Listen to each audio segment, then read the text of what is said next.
Hello students. उम्मीद करता हूँ आप सब बहुत अच्छे होंगे, अच्छे से पढ़ाई कर रहे होंगे। मैं दीपक खुराना आपका स्वागत करता हूँ हमारे ऑनलाइन प्लेटफॉर्म स्प्रिंटेड लर्निंग में, जिसमें मैंने आपको एक चैप्टर कंटिन्यू करवा रखा है, एक चैप्टर शुरू करवा रखा है। वो है चैप्टर 10th क्लास का लाइट। ये 10th चैप्टर ही है, क्लास 10th का ही है और चैप्टर है लाइट। इसमें मैंने आपको ऑलरेडी एक लेक्चर प्रोवाइड कर दिया है।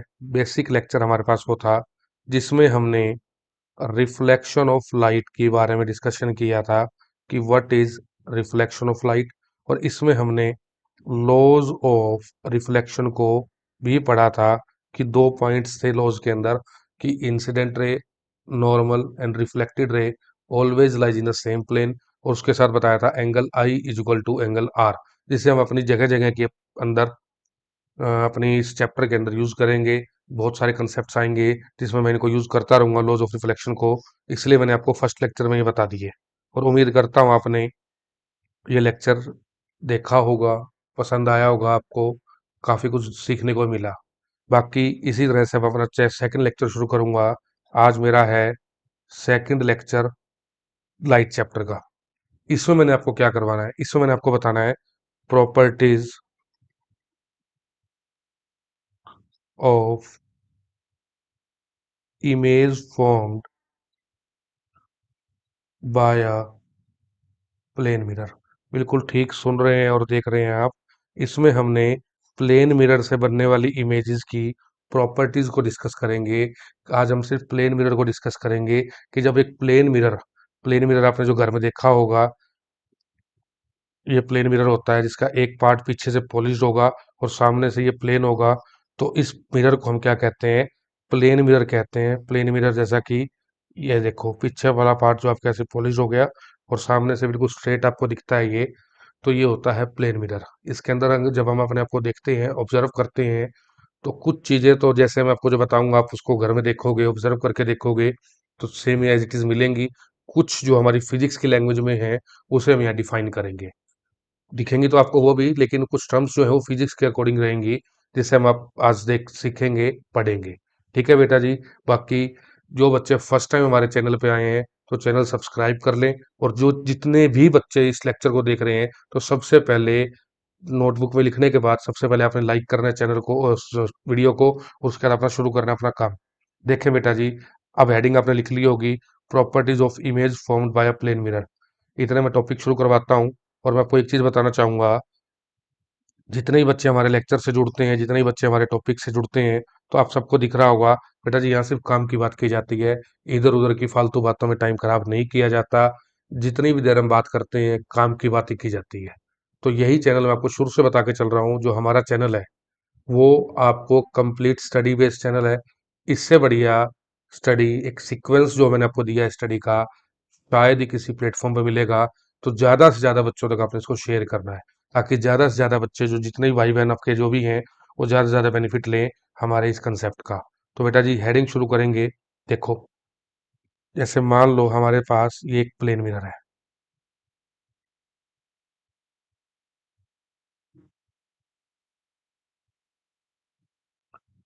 और यहाँ कहीं भी एक ऑब्जेक्ट है, जिसे मैंने ओ लिख दिया। आप देखोगे जितने डिस्टेंस पे, मान लो ये 3 मीटर का डिस्टेंस है, 3 मीटर के यहीं पर आपकी इमेज बनती है। आई मैंने इमेज। और ये चीज भी आपने ऑब्जर्व की होगी, जब भी आप अपने आप को प्लेन मिरर में देखते हो, आप मिरर के इधर खड़े होते हो जहाँ रिफ्लेक्टिंग सरफेस होता है, और इमेज आपकी कहाँ बनती है? हमेशा पॉलिश्ड पार्ट की तरफ बनती है। तो ये चीज आपने हमेशा ऑब्जर्व की होगी। हेडिंग आप लिख चुके होगे। मैं थोड़ा सा यहाँ चलता हूँ। देखो, ये हमेशा आपने नोट किया होगा कि ऑब्जेक्ट जो रहेगा, ऑब्जेक्ट मीन्स जो आप हैं, वो कहाँ रहेंगे? Towards the reflecting surface. और ऑब्वियस है कि जो आपकी इमेज है, ये कहाँ बनती है? Towards the polish surface. इसको आप देखोगे, ये आपको दिखेगी, जैसे दीवार के अंदर, सामने दीवार पे अगर शीशा टंगा हुआ है, आप इधर खड़े हो, तो आप देखोगे कि आपकी इमेज जो है दीवार के अंदर बन रही है, इन द सेंस पीछे की तरफ बन रही है। आ रही है मेरी बात समझ? मिरर के अंदर बन रही है। तो इसको हम पॉलिश सरफेस की तरफ भी बोल देते हैं। और आ रही है मेरी बात समझो, मिरर के अंदर बोल देते हैं, मिरर के अंदर बन रही है। वो कैसे बनती है मैं उसके बारे में आपको बताता हूँ। कि जैसे अभी मैंने आपको बताया कि मान लो एक रे ऑफ लाइट हमारे पास आई, एक रे ऑफ लाइट हमारे पास आई है, किसी भी एंगल पे स्ट्राइक करती है मिरर के ऊपर। ये किसी भी एंगल पे स्ट्राइक करती है मिरर के ऊपर, और ये क्या करती है, रिफ्लेक्ट कर जाती है। यही मैंने आपको कल बताया था, मीन्स लास्ट लेक्चर में बताया था। कि मेरी बात को आप समझें, ये जो ग्रीन कलर से मैं डायग्राम बना रहा हूँ, आप देख पा रहे होगे।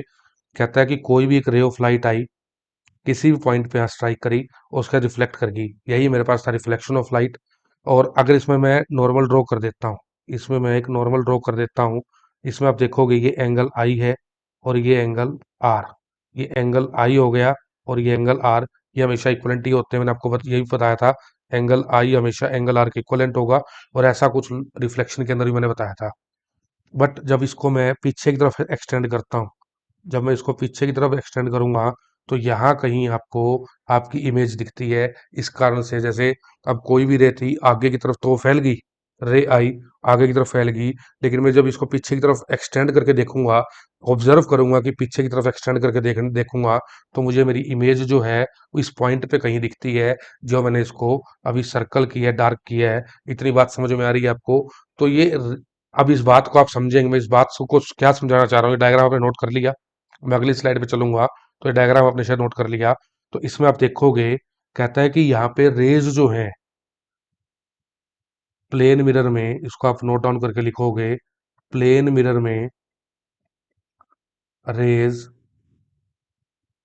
एक्चुअली मीट नहीं करती। एक्चुअली में मीट नहीं कर रही है, अपीयर्स टू मीट है। हम इसको पीछे एक्सटेंड करके लेके आ रहे हैं, ये एक्चुअली मीट नहीं करती। एक्चुअल मीट नहीं करती। ये कैसी हैं? They are appears to meet. ये मीट करती हमें लगती है कि पीछे मिलेंगी कहीं पे। आ रही है मेरी बात समझ में?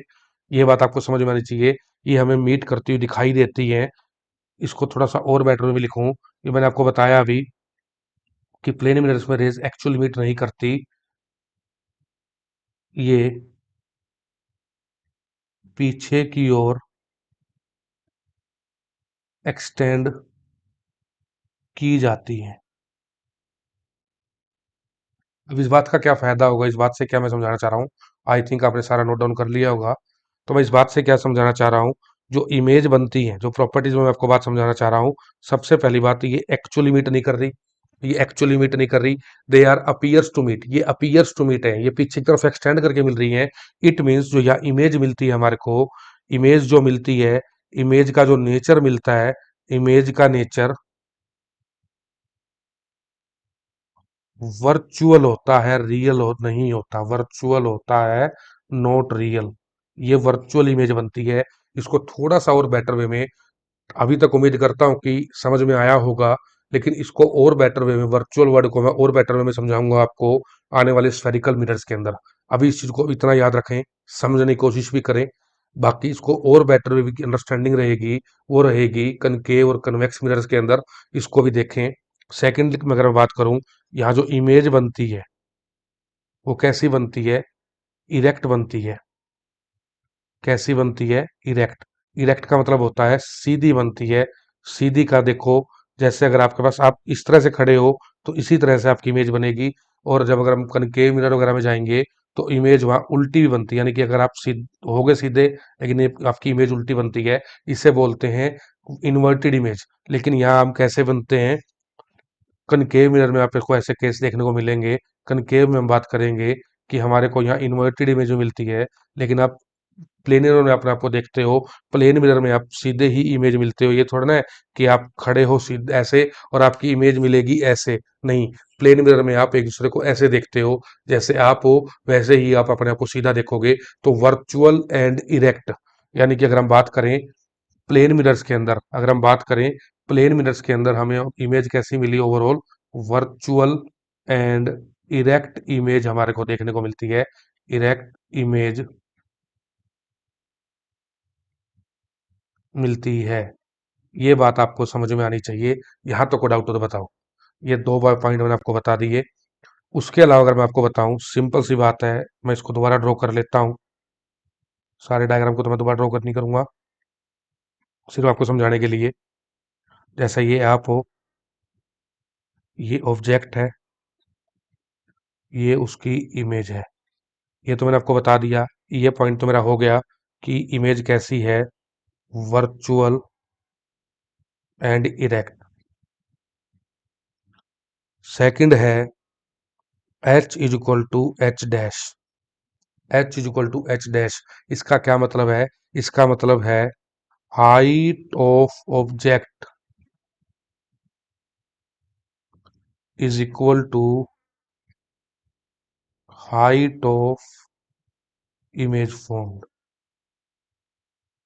यानी कि अगर आप देखते हो आप इस हाइट के हो, आपकी हाइट मान लो 10 सेंटीमीटर है, तो आपकी इमेज भी 10 सेंटीमीटर बनेगी। ये जो दोनों हाथ हैं, ये just like height of object और हाइट ऑफ इमेज, यानी कि ऑब्जेक्ट और इमेज की बात कर रहा हूँ। ये आप ये देखोगे कि एक जैसे दिखेंगे।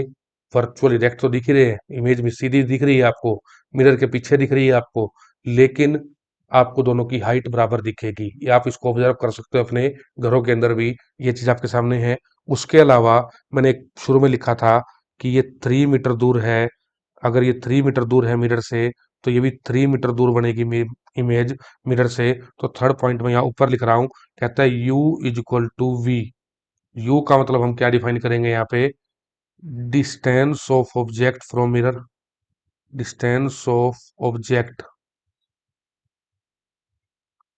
फ्रॉम मिरर और distance of image from mirror, ये इक्विवेलेंट रहेंगे। बट है तो अपोजिट डायरेक्शन में, एक मिरर के इधर है, एक मिरर के उधर है, बट दोनों की डिस्टेंस इक्विवेलेंट है। u is equal to V का काम हमारे पास यहाँ रहेगा। तो ये 3 पॉइंट आपको समझ में आए। इमेज बन रही है virtual erect, h is equal to H dash और u is equal to v। ये बात आपको समझ में आनी चाहिए। u ऑब्जेक्ट डिस्टेंस के लिए, v इमेज डिस्टेंस के लिए। मैं साथ साथ सिंबल ही बता रहा हूँ ताकि स्फेरिकल मिरर्स में आपको सिंबल्स याद हो जाए। उसके अलावा जो फोर्थ पॉइंट आपके पास है, जो फोर्थ पॉइंट आपके पास है, ये बहुत मेन पॉइंट है, ध्यान रखेंगे। जो इमेज बनती है वो कैसी बनती है? Laterally inverted image. Lateral inversion का क्वेश्चन कई बार सामने आता है। लेटरली इन्वर्टेड इमेज बनती है इन प्लेन मिरर्स। पेपर में और एनसीईआरटी में भी क्वेश्चन दिया हुआ है कि what is lateral inversion, what do you mean by lateral inversion.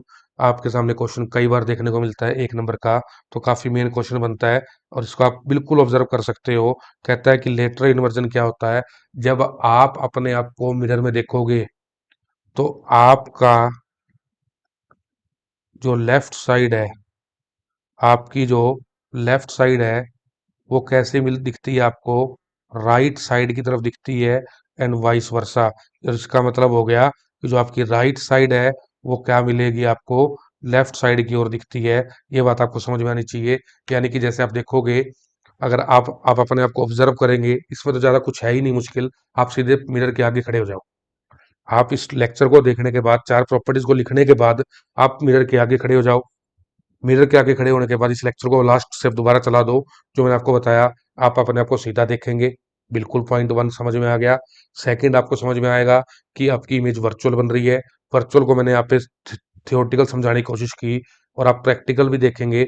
आप अपने आप को पॉलिश सरफेस की तरफ देख रहे हैं, आप अपने आप को मिरर के अंदर देख रहे हैं, तो आपके पास ये कैसे बताया, वो मैंने आपको रे डायग्राम बना के दिखाया छोटा सा, कि ये वर्चुअल इमेज बनती है। दूसरा पॉइंट क्लियर हो गया आपका।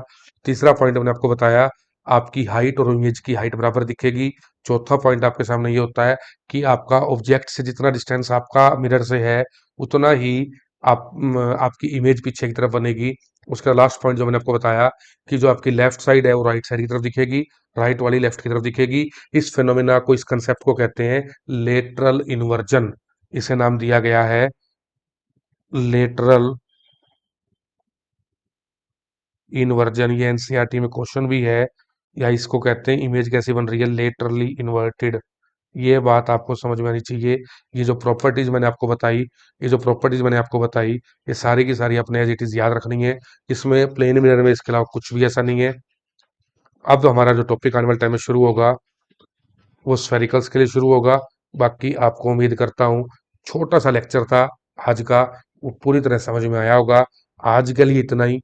अगेन वही दोबारा कहूंगा मैं, video like, share and subscribe बेटा जी ये जरूर करनी है। मेहनत लगती है, और आप देख रहे हो काफी मेहनत की जा रही है आप लोगों के लिए। वन बाय वन एक सीक्वेंस में लेक्चर दे रहा हूं मैं आपको।